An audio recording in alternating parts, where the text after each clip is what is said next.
بسم اللہ الرحمن الرحیم نحمده ونصلی علی رسوله الکریم اما بعد فاعوذ باللہ من الشیطان الرجیم بسم اللہ الرحمن الرحیم ان الصلاة كانت علی المؤمنین کتابا موقوتا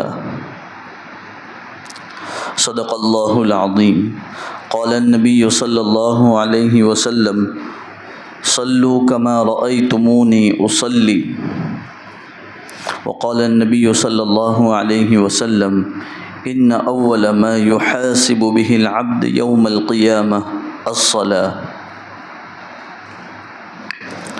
أو كما قال عليه الصلاة والسلام۔ محترم دوستو، بزرگو، دینی ایمانی بھائیو،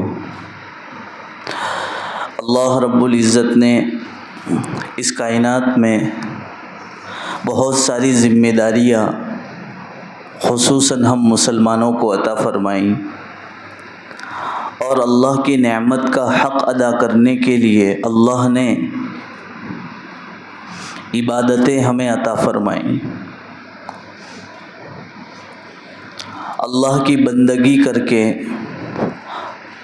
اللہ کی فرما برداری کر کے، اللہ کو راضی کر کے ہم اپنی زندگی کو، چاہے وہ دنیاوی ہو اور اخروی ہو، دونوں کامیاب بنا سکتے ہیں۔ قرآن کریم کی سورہ نساء کی 103 آیت نمبر اللہ فرماتے ہیں ان الصلاة كانت علی المؤمنین کتابا موقوتا۔ اس آیت میں اللہ بندوں کو یہ بات بتا رہے ہیں کہ اللہ رب العزت نے ایمان والوں پر اپنے اپنے وقت مقررہ پر، یعنی جو ٹائم اللہ نے نکی کیا ہے اس پر نماز ہم پر فرض کی ہے۔ ان الصلاة كانت علی المؤمنین کتابا موقوتا، جو اللہ نے وقت مقرر کیا ہے اس وقت مقرر پر نماز کا ادا کرنا ہمارے لیے فرض اور ضروری ہے۔ تھوڑے سے وقت کے لیے ہم یہ سوچیں کہ نماز کے علاوہ جتنی بھی عبادتیں ہیں ان عبادتوں کے اندر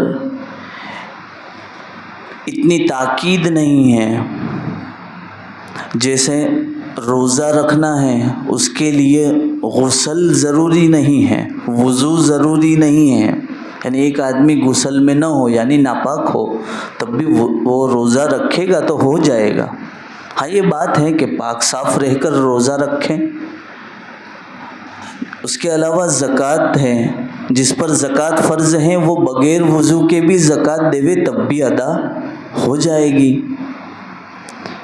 اور اس کے علاوہ حج جو ہیں پوری زندگی میں ایک مرتبہ اس پر کچھ اصول آداب لگتے ہیں، لیکن یہ نماز والا جو معاملہ ہے اس کے اندر آپ دیکھیں پاکی، طہارت، صفائی ستھرائی، وضو، غسل، یہ سب ضروری۔ وضو بھی صحیح ہونا چاہیے، غسل بھی صحیح ہونا چاہیے، نماز پڑھ رہے ہیں اس جگہ کا پاک ہونا چاہیے، کپڑے کا پاک ہونا چاہیے۔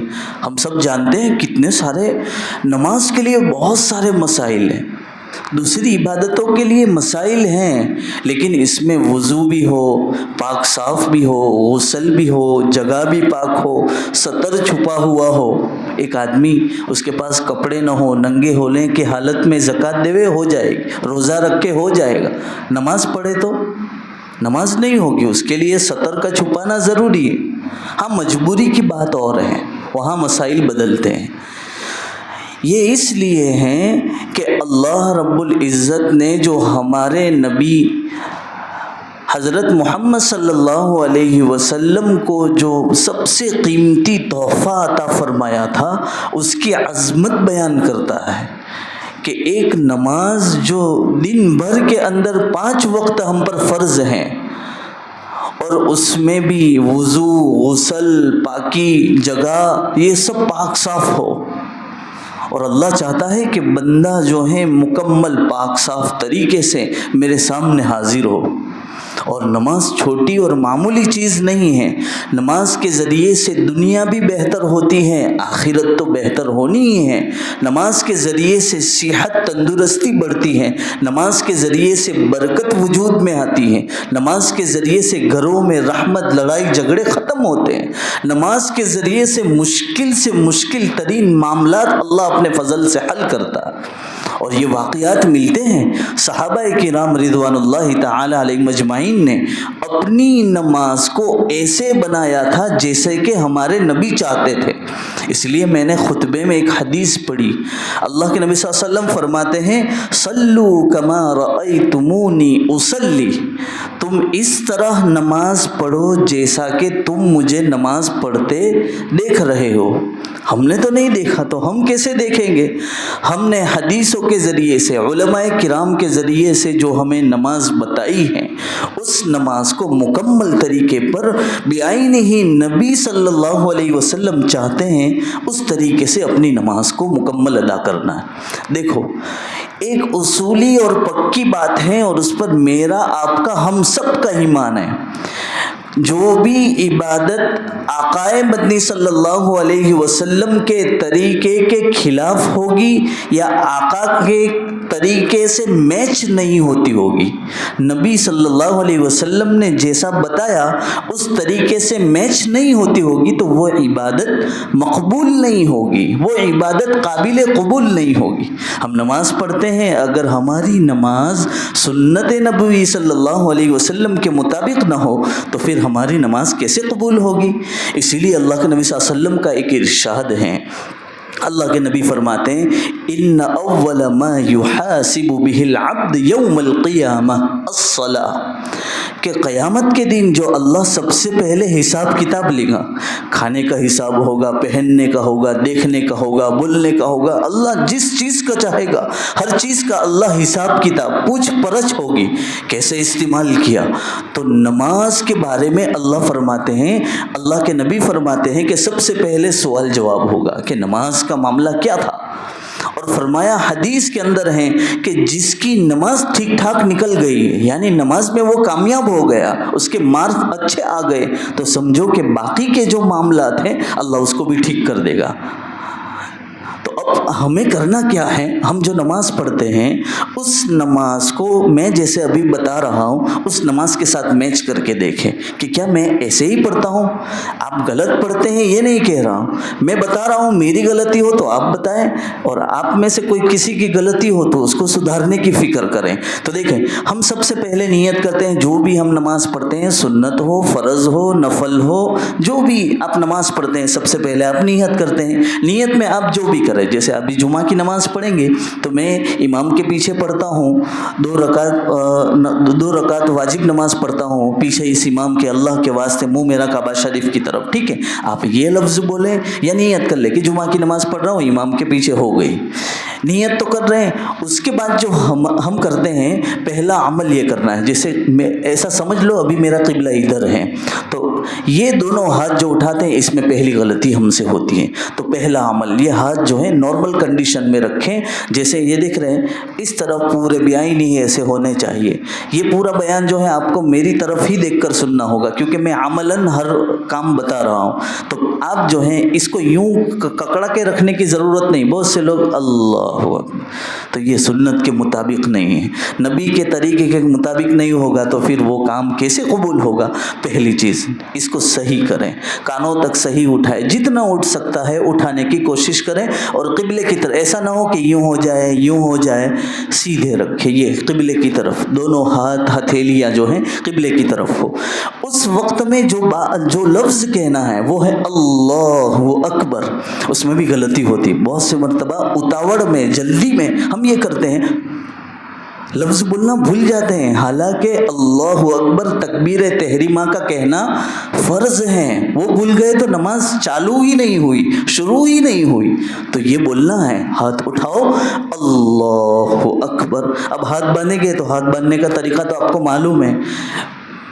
یہ ہم جو ہاتھ باندھتے ہیں 3 انگلیاں اس طرح رکھ کے اور اس سے حلقہ بنائیں، ٹھیک ہے، آپ کو معلوم ہی ہے، لیکن اپنی نماز کے ساتھ میچ کریں. پھر ڈوٹی کے نیچے اپنے ہاتھوں کو باندھنا ہے، اس طریقے سے رکھنا ہے. اب اس کے ساتھ میں ہم کیا کریں گے؟ ثنا پڑھتے وقت ہم یہ غلطی کرتے ہیں کہ ثنا سبحانک اللہم اس طرح شروع کرتے ہیں، اپنی نماز ہو یا امام کے پیچھے جب پڑھتے ہیں کیا کرتے ہیں ثنا سبحان، تو ثنا کا لفظ نہیں بولنا ہے، یہ ٹائٹل جو ہے ثنا کا وہ ٹائٹل بولنا نہیں ہے، کیونکہ نماز میں غیر کلام یعنی نماز کے باہر کی کوئی بات زبان سے نکالتے ہیں نماز ٹوٹ جاتی ہے۔ تو اب دھیان رکھنا ہے کہ ہم نے جیسے کول باندھ لیا ہے اس کے بعد ثنا پڑھیں گے تو ثنا لفظ بولنا نہیں ہے، سبحانک اللہم اس طرح کر کے شروع۔ اب جب ثنا ختم ہو گئی اس کے بعد اعوذ باللہ من الشیطان الرجیم بسم اللہ الرحمن الرحیم الحمدللہ رب العالمین، سورہ فاتحہ پوری پڑھیں گے۔ اس کے بعد جو ہے آمین کہیں، آمین کہنے کے بعد جو ہے جب سورت ملاتے ہیں اس میں ایک غلطی ہوتی، وہ یہ ہے کہ قرآن کریم جو ہے سورہ بقرہ الف لام میم ذالک الکتاب دوسرا پارہ سیقول تلک الرسول لن تنالوا اس طرح چلتا ہے، ٹھیک ہے؟ تو قرآن کریم جو ہے الف لام سے یوں ختم ہوتا ہے سورہ ناس پر۔ اب جب ہم سنتے تو ہم کو ادھر کی تو یاد ہے نہیں، تو ہم پڑھتے ہیں تو کبھی کبھی یہ غلطی ہو جاتی ہے کہ جو ہے ہم نے قل هو اللہ احد پہلی رکعت میں پڑھ ڈالی، اب دوسری رکعت میں جب ہم پڑھ رہے ہیں تو تبت یدا اذا جاء یا انا اعطینا، تو یہ ترتیب جو ہے لائن جو ہے وہ الٹی جاتی ہے، سمجھ رہے ہیں؟ جیسے اور نیچے اتار کر سمجھاتا ہوں، قل اعوذ برب الناس پہلی رکعت میں پڑھی، اب کیا پڑھیں گے؟ یہاں تو ختم ہی ہو گیا، تو جو ہے الٹا نہیں آنا، قل اعوذ برب الفلق پڑھو پھر قل اعوذ برب الناس پڑھو، یہ ترتیب دھیان میں رکھنی ہے تاکہ نماز ہماری سنت کے مطابق ہو۔ تو ہم کہاں پہنچے؟ سورت پڑھ لی، اس کے بعد جو ہے اللہ اکبر کہتے ہوئے رکوع میں جاتے ہیں، رکوع میں جاتے ہیں اس وقت میں یہ دھیان رکھنا ہے کہ ہماری کمر اور یہ سر جو ہے دونوں کوشش کرے جتنا ہو سکے اس کو بیائی نہیں رکھنے کی، اور مردوں کے لیے یہ حکم ہے کہ اس کو مضبوطی سے پکڑ کر رکھیں، گھٹنے کو جو ہے دونوں ہاتھوں سے انگلیوں کو کھول کر مضبوطی سے پکڑیں، اور جو ہے انگوٹھے کی طرف یعنی اس طرف اپنی نگاہ کو رکھنا ہے۔ کتنی دیر رکھنا ہے؟ جو بھی رکن ادا کر رہے ہیں اس رکن کو ادا کرنے کے لیے کم از کم ٹائم، یہ بات یاد رکھو، ہم اگر جیسے میں ابھی گیا اللہ اکبر فوراً اٹھ گیا تو یہ رکوع ادا نہیں ہوا۔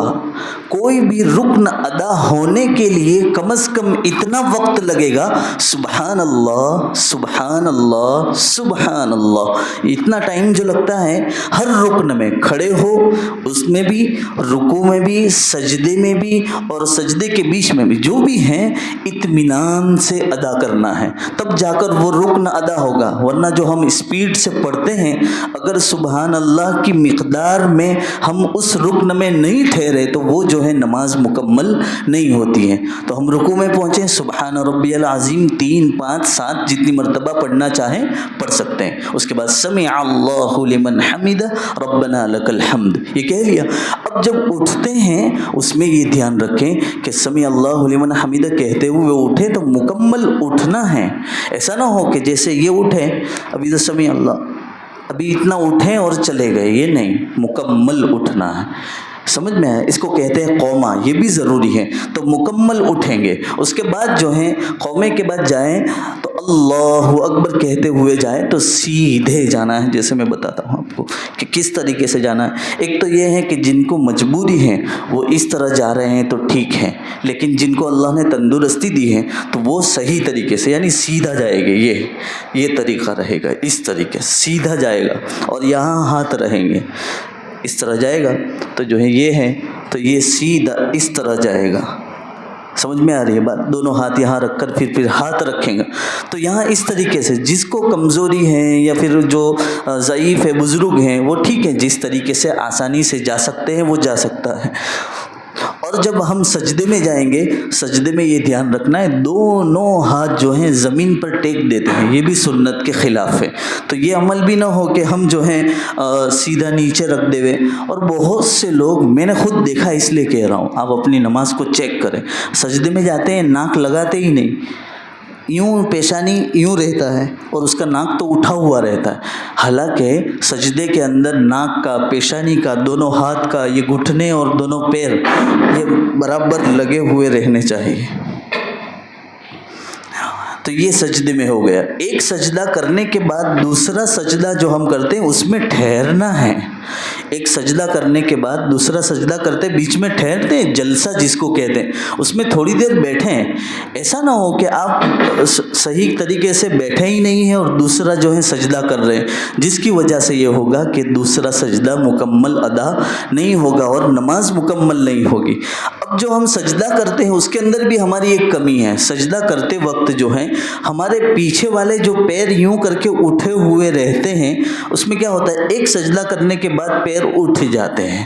پیر اٹھانا نہیں ہے، اس سے نماز فاسد ہو جاتی ہے، خراب ہو جاتی ہے۔ تو یہ پیر جو ہیں ایک سجدہ کرنے کے بعد دوسرا سجدہ کریں تو پیر کو زمین سے ٹچ ہی رکھنا ہے، لگائے رکھنا ہے، اس کو اٹھا نہیں دینا، جس کی وجہ سے یہ ہوگا کہ اس کی نماز خراب ہو جائے گی۔ تو یہ نماز کی حالت ہے، نماز کی حالت ہے جس کے اندر جو ہے ہمارے پیر اٹھ جاتے ہیں۔ اور اس کے علاوہ جو ہے ہم تشہد میں بیٹھتے ہیں، قاعدے میں بیٹھتے ہیں، اس وقت میں اتحیات میں اشہد اللہ، یہاں پر انگلی اٹھانا بہت سو کو معلوم نہیں، اس طرح حلقہ بنانا، اشہد اللہ الہ الا اللہ پر رکھ دینا۔ اب چاہے آپ ہاتھ کھول دو یا حلقہ بنا کر رکھو، دونوں طریقے سے کر سکتے ہیں۔ تو جو ہے اس طریقے پر اشہد اللہ الہ الا اللہ کہنا ہے۔ تو یہ نماز کا ایک طریقہ تھا جس میں اپنے آپ کو چیک کرنا ہے کہ میری نماز مکمل صحیح طریقے سے ہوتی ہے یا نہیں ہے۔ اب جو ہے ہماری نماز ہے، جیسے میں نماز پڑھاتا ہوں یا جو بھی امام نماز پڑھا رہا ہے، اس میں یہ دھیان رکھیں کہ اگر 4 رکعت والی نماز ہو، 3 رکعت والی ہو یا 2 رکعت والی ہو، یہ خاص طور پر دھیان رکھیں آپ کہ جو ہے کسی کی 1 رکعت گئی، یہاں سے شروع کرتے ہیں۔ اگر امام صاحب 4 رکعت والی نماز پڑھا رہا تھا، کسی کی 1 رکعت نماز گئی ہے، 1 رکعت اس کی نماز گئی، اب وہ جب ہم امام کے ساتھ جوائنٹ ہوگا تو اس کو کس طریقے سے نماز پڑھنا ہے، اس میں بہت سے لوگوں کو غلطی ہوتی ہے۔ اب وہ جب آیا تو امام کے ساتھ وہ دوسری رکعت میں آیا، ٹھیک ہے، اور اس میں یہ بھی دھیان رکھو کہ امام جو ہیں دوسری رکعت میں ہیں، تو ہم جب نماز پڑھتے اکیلے پڑھے یا امام کے پیچھے اللہ اکبر کہتے ہیں، الحمد اور سورت ملاتے ہیں، پہلی رکعت میں الحمد اور سورت ملاتے ہیں، پیچھے والے کی جو ہے 1 رکعت گئی، اس کا مطلب الحمد اور سورت اس کی نہیں ہوئی۔ اب امام جو دوسری رکعت میں ہوتا ہے یا آپ اکیلے ہوتے ہیں تو دوسری رکعت میں بھی الحمد اور سورت ملاتے ہیں۔ تو مطلب یہ ہے کہ فرض میں پہلی 2 رکعت میں الحمد کے ساتھ سورت ملاتے ہیں۔ اب جو جس کی 1 رکعت گئی تھی اس کی الحمد اور سورت چلی گئی، نہیں ہوئی نا اس کی، تو وہ بعد میں آیا، تو اس کو ادا کرنے کے لیے امام کے ساتھ جب دوسری رکعت میں وہ ہوگا تو وہ 3 رکعت تو امام جیسے پڑھاتا ہے ویسے پڑھے گا، لیکن جب اس کی 1 رکعت گئی تو امام صاحب جب سلام پھیریں گے اس کے بعد وہ کھڑا ہوگا تو جو ہے اس کو الحمد اور سورت دونوں پڑھنا پڑے گی۔ کیوں؟ اس لیے کہ امام صاحب کے ساتھ جو رکعت اس کی گئی تھی الحمد اور سورت والی اس کی باقی ہے، تو یہ پہلی رکعت میں اس طرح ادا کرے گا کہ امام صاحب جب سلام پھیر دے تو 1 رکعت کھڑا ہو جائے گا اور الحمد اور سورت پڑھ کر جو ہے اس کی نماز مکمل کر دے گا، اس کی 4 ہو گئی۔ اگر کسی کی 2 گئی ہیں، مطلب 2 سورتیں الحمد اور سورت والی نماز اس کی گئی ہیں، تو اس کو بعد میں ادا کرنا ہے۔ تو وہ کیا کرے گا، امام صاحب کے ساتھ جیسے 2 رکعت اور باقی ہیں اس میں تو الحمد پڑھنا ہے اور بعد میں تو کچھ پڑھنا ہے نہیں، رکوع سجدہ کر لے گا، 2 رکعت اس کی ہو جائے گی، امام صاحب کی نماز مکمل ہو گئی۔ آپ جب کھڑے ہوں گے تو آپ کی کون سی نماز ہوگی، وہ تیسری ہوگی، ٹھیک ہے۔ تو امام صاحب کے ساتھ جب کھڑا ہوگا تو وہ الحمد اور سورت پڑھے گا اور جو ہے پھر قاعدے میں نہیں بیٹھے گا، وہ اٹھ جائے گا، سمجھ میں آیا۔ 2 رکعت تو اس کی ہو گئی، تیسری رکعت میں اٹھا، تیسری رکعت میں ہم بیٹھتے نہیں ہیں، قاعدے میں نہیں بیٹھتے ہیں، تو تیسری رکعت کے لیے وہ اٹھ جائے گا اور جو ہے پھر الحمد اور سورت پڑھے گا اور چوتھی رکعت مکمل کر کے قاعدہ کر لے گا۔ یہ 2 رکعت۔ اگر کسی کی 3 رکعت گئی ہیں تو جو ہے وہ کیا کرے گا، امام صاحب کی چوتھی رکعت ہے اور پڑھنے والے کی پہلی رکعت ہے، تو اس کو 1 رکعت ملی، لیکن کون سی ملی، اس کو وہ رکعت امام کی مل رہی ہیں جس میں صرف الحمد ہیں، سورت نہیں ہے، تو وہ جب امام کے ساتھ پڑھے گا تو الحمد والی تو ہو گئی اس کی ایک، لیکن جب وہ کھڑا ہوگا، امام سلام پھیرے گا تو کھڑا ہوگا تو وہ کیا کرے گا؟ اب جب وہ کھڑا ہو رہا ہے تو وہ دو جو الحمد اور سورت والی ہے وہ پڑھے گا، یعنی اب وہ کھڑا ہو کے الحمد اور سورت پڑھے گا۔ اب یہ پیچھے نماز پڑھنے والا ہے، اس کی کون سی نماز ہے، یہ کون سی رکعت ہے؟ دوسری ہے، امام کے ساتھ ایک ہوئی، اب اس کی دوسری، تو وہ الحمد اور سورت پڑھے گا، قاعدے میں بیٹھے گا۔ اس میں غلطی ہوتی ہے، امام کے ساتھ اس کو ایک ملی، دوسری وہ کھڑا ہو کر پڑھ رہا ہے، الحمد اور سورت پڑھے گا اور قاعدے میں بیٹھے گا، پھر اشہد اللہ کہہ کر کھڑا ہو جائے گا، تیسری رکعت میں پھر وہ الحمد اور سورت پڑھے گا اور جو ہے اٹھے گا، اور اپنی چوتھی رکعت میں صرف الحمد پڑھے گا۔ کیوں؟ اس لیے کہ ایک الحمد پڑھ کر امام کے ساتھ اس کو ملی ہے، اور اخیری اس کی جو ہے وہ الحمد پڑھے گا اور اپنی نماز مکمل کرے گا۔ تو اس میں یہ غلطیاں ہوتی ہیں کہ نماز مکمل کیسے کرنی ہے۔ دیکھو، مختصر وقت میں ساری بات تو جو ہے میں آپ کو جوائنٹ نہیں کر سکتا ہوں، مختصراً بتا رہا ہوں، کبھی آپ کو ایسا حادثہ ہو جائے، ایسا واقعہ ہو جائے تو جو ہے آپ مجھے پوچھ لیں اور بعد میں پھر سے مکمل کر لیں، لیکن جو ہے اس مسئلے کو اچھی طرح سمجھیں۔ ایک مغرب کی نماز ایسی ہوتی ہے جس میں امام آخری رکعت میں ہیں، یعنی تیسری رکعت میں، اب جو ہے وہ آیا، اس کے الحمد ہی ہیں اور میری بھی الحمد ہیں، اب اس کے بعد جو وہ میری نماز کا آخری ہیں، یعنی میں تیسری رکعت پڑھا رہا ہوں، اس کی ایک رکعت مل گئی اس کو، قاعدے میں بیٹھا، اب وہ سوچتے ہیں دوسری رکعت جب وہ پڑھے گا الحمد اور سورت پڑھے گا، اس کی دوسری ہے، اس لیے وہ پھر سے دوسرا قاعدہ کرے گا، پھر اشہد اللہ کہہ کر اٹھے گا اور تیسری رکعت میں صرف الحمد کہہ کر رکوع کرے گا۔ اب وہ سوچتا ہے میں نے تو تین قاعدے کر ڈالے، لیکن کرنا پڑے گا، امام کو فالو کیا تھا اس لیے پہلا قاعدہ، دوسرا تمہاری نماز کا قاعدہ، اور تیسرا جو ہے وہ فرض والا آخری قاعدہ۔ تو اس میں کنفیوژن ہوتی ہے کہ جو ہے کس طرح ادا کرنا ہے، تو بہت سی مرتبہ بہت سے لوگ پوچھتے ہیں تین قاعدے مول صاحب کرنے پڑتے ہیں، تو 3 قاعدے اس میں ہو گئے۔ تو کچھ مسائل ایسے ہیں جس میں تھوڑی توجہ دینے کی ضرورت ہے، بس آپ یہ یاد رکھیں کہ امام کے ساتھ جب جوائنٹ ہو رہے ہیں، یعنی نماز میں شریک ہو رہے ہیں، اس وقت میں امام کی کون سی رکعت چل رہی ہے اس کو دھیان میں رکھ، وہ اگر شروعات میں دھیان میں نہیں رکھا تو بعد میں کیسے پڑھنا وہ مشکل ہو جاتا ہے، میرے لیے بھی مشکل ہو جاتا ہے۔ اور ایک بات یاد رکھیں کہ امام کے ساتھ جب شریک ہوتے ہیں تو رکعت اس وقت ملتی ہے جب کہ رکوع میں ہو، یعنی امام رکوع میں ہے اور آپ اس میں شریک ہوئے تب ہی جا کر وہ رکعت شمار ہوگی۔ امام اگر کھڑا ہو گیا اور اس کے بعد آپ جوائنٹ ہو رہے ہیں تو جو ہے وہ رکعت آپ کو ملی نہیں ہے، مستقل ادا کرنا پڑے گی۔ تو یہ کچھ نماز کے مسائل ہیں اور سنت کے مطابق نماز بتائی ہیں، اپنی نماز کو صحیح کرے تاکہ اپنی زندگی میں جو ہے ہم نماز کو اچھی طریقے سے سنت کے مطابق ادا کر سکیں۔ وآخر دعوانا ان الحمد للہ رب